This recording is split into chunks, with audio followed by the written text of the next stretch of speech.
Bismillahirrahmanirrahim. Assalamualaikum warahmatullahi wabarakatuh. Alhamdulillah, salatu wassalamu ala rasulillah, la haula wa la quwata illa billah. Anak-anak yang dirahmati oleh Allah, pada kesempatan pagi hari ini kembali kita dipertemukan, meskipun di dalam suasana yang sedikit berbeda. Bukan sedikit ya, banyak berbeda di tengah wabah yang semakin tidak menentu ini. Saya berharap kalian masih tetap kerasan, masih tetap betah untuk tinggal di rumah, karena ini adalah salah satu bentuk atau cara bagaimana kita bisa memutus mata rantai penyebaran virus corona ini. Dan kalaupun kalian harus keluar dari rumah, paling tidak berharap kalian masih tetap menggunakan masker dan cuci tangan ataupun mandi setelah pulang dari luar. Anak-anak, melanjutkan pertemuan dalam jaringan pertama kemarin, Pak Indra sudah menugaskan kepada kalian kelas 11 untuk menganalisis. Setelah melihat video yang kalian putar, saya suruh untuk menganalisis bagaimana seorang santri, seorang pelajar itu perlukah di dalam melakukan wirausaha atau berdagang atau berbisnis misalnya. Dan kira-kira kalaupun perlu, usaha apa yang mereka jalani, kenapa usaha tersebut. Nah, dari beberapa tugas yang masuk, terima kasih bagi kalian yang sudah mengirimkan tugasnya, dan kita doakan bagi teman-teman kita yang belum mengirimkan tugas, semoga segera mendapatkan hidayah dan diterima di sisinya. Semoga segera mendapatkan hidayah dan segera menyelesaikan tugasnya dan mengirim ke Google Classroom yang sudah kita sepakati kemarin. Nah, ada beberapa tugas yang sudah saya lihat di sini ya. Ada tugas dari Bagus Rizky, anak kelas 11 IPS, mungkin sedang melihat video ini. Bagus Rizky mengatakan perlu ya bagi seorang pelajar untuk melakukan usaha sampingan. Kira-kira usaha sampingan apa yang cocok? Bagus Rizky mengatakan membuka les privat di rumah saat pulang sekolah. Dan yang ketiga, kenapa kamu memilih usaha sampingan tersebut? Karena mendapat penghasilan sampingan buat meningkatkan beban orang tua dan menjadikan ilmu kita bermanfaat bagi orang lain. Ya, ini bagus sekali.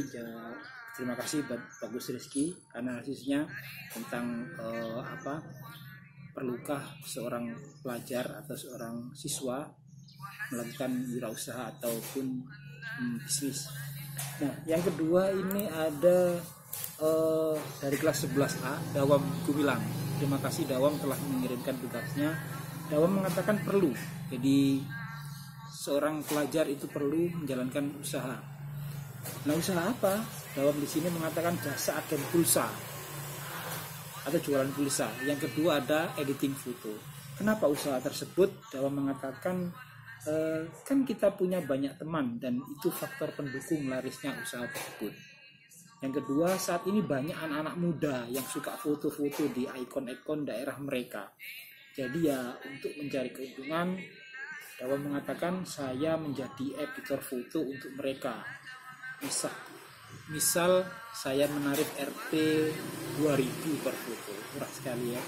Jadi menjadi seorang editor foto ya, menurut Dawam ini adalah usaha yang pas bagi seorang pelajar. Dan yang ketiga dari kelas 11C ya, ini anak dari Sambo Gunung ya, Ketua IPRA Dimas Ramadan ya. Dimas Ramadan, menurut saya untuk usaha sampingan diperlukan dengan catatan tidak mengganggu waktu belajar dan istirahat, juga tidak melupakan kewajiban yang lain seperti membantu orang tua dan lain-lain. Betul sekali ya. Jadi kewajiban utama bagi seorang pelajar, bagi seorang murid itu tentunya adalah belajar. Dan yang kedua, membantu orang tua. Kalaupun harus menjalankan wirausaha ataupun bisnis, itu adalah sampingan. Tanpa mengesampingkan tugas utamanya, dia tetap bisa melakukan usahanya. Dan yang kedua, ada banyak usaha untuk anak SMA seperti jualan makanan, ya, ataupun yang lain. Tapi jika menurut saya untuk ukuran anak SMA mungkin bisa mencoba dagang makanan seperti tempe kering atau tempe yang dimodifikasi dengan bahan lain, seperti halnya tahu bulat yang sempat booming waktu lalu, ya, jualan makanan menurut Mas. Nah, kenapa usaha makanan? Ya, saya memilih usaha tersebut karena melihat sekeliling belum ada yang mengolah tempe dengan sedemikian rupa, sehingga saya pribadi melihat prospek ke depannya. Karena hingga saat ini di sekeliling belum ada yang menjual tempe dengan bentuk dan rasa yang berbeda. Jadi kalau ada tahu bulat, mungkin kalian bisa mencoba tempe bulat atau tempe kotak. Jadi ini adalah analisis dari teman kita Dimas, ya. Terima kasih bagi kalian yang sudah mengirimkan tugasnya. Dan untuk materi kita berikutnya, ya, kita akan melanjutkan tentang pembahasan kita tentang pengolahan dan kewirausahaan bahan nabati menjadi makanan khas daerah. Nah, untuk menemani kalian supaya bisa tetap bahagia, ya, enjoy di rumah, paling tidak akan memberikan sebuah hiburan buat kalian, ya, supaya di rumah menjadi semakin nyaman. Oke, di pertemuan daring yang kedua ini, paling tidak ingin kalian membuka buku paket kalian di halaman 183. Ya, di situ ada macam-macam makanan khas daerah, ya. Kita tahu bahwa negara kita memiliki memiliki kekhasan makanan dari tiap daerah. Nah, paling ingin kalian harus memfoto, ya, mendownload boleh foto atau gambar makanan khas daerah yang minimal 5, ya, minimal 5. Ini 10 ya, 5 berarti. Minimal 5 dari tiap daerah. Terlebih kalau di daerah kalian sendiri memiliki misalkan tiwul, ya, atau misalkan OT-OT, ya, bahan bakunya apa, ya, kemudian dari daerah mana dan ciri khasnya apa. Nah, itu kalian buat di Google Drive seperti biasa atau di bentuk JPG sertakan dengan gambar seperti tabel yang saya tampilkan di bawah ini. Baik, mungkin itu pertemuan kita pada pagi hari ini. Saya berterima kasih sudah menonton. Tidak perlu di like dan tidak perlu di subscribe karena saya tidak menginginkan kalian untuk itu, ya. Tapi kalau kalian mau, ya monggo.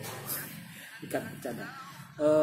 Jadi untuk memenuhi tugas saya sebagai guru mata pelajaran prakarya dan kewirausahaan, saya berupaya untuk memberikan yang terbaik buat kalian, ya. Saya berupaya untuk bikin video seperti ini supaya kalian bisa lebih dekat, lebih menjiwai. Ini saya buat live pagi ini, ya, untuk kalian. Mohon maaf, saya akhiri. Assalamualaikum warahmatullahi wabarakatuh.